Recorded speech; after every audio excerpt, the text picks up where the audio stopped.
2026 সালের শুরুতেই স্যামসাংয়ের ঝলক। হ্যাঁ বন্ধুরা, স্যামসাং লঞ্চ করলো সবচেয়ে বেশি বিক্রি হওয়া সিরিজের phone, Samsung Galaxy A07 5G। এই ফোন বেসিক্যালি এক বাজেট ফোন। আর আপনি হয়তো জানেন যে স্যামসাংয়ের এ সিরিজের ফোন অফলাইনে সব থেকে বেশি বিক্রি হয়ে থাকে। আর এই ফোনটিতে বিশেষ করে ক্যামেরা এবং ব্যাটারির উপর বেশি করে ধ্যান দিয়েছে স্যামসাং। আর ডিজাইনের দিক থেকে দেখলে একদম পারফেক্ট। তো চলুন ফোনটিতে কি কি ফিচার্স রয়েছে দেখে নেওয়া যাক। 6.7 ইঞ্চির HD+ IPS LCD ডিসপ্লে রয়েছে।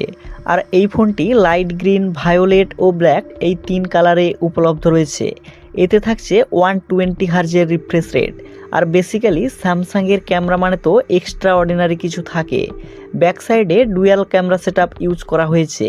এতে 50 মেগাপিক্সেলের মেন ক্যামেরার সাথে 2 মেগাপিক্সেলের ডেপথ সেন্সার ও ফ্রন্টে 8 মেগাপিক্সেলের সেলফি ক্যামেরা থাকছে। আর সবথেকে দারুণ ব্যাপার, পোর্ট্রেট মোডে ফোনটিতে দুর্দান্ত ছবি তুলতে পারবেন। আর পারফরম্যান্সের জন্য ফোনটিতে রয়েছে মিডিয়াটেক ডায়মেনসিটি 6300 প্রসেসর।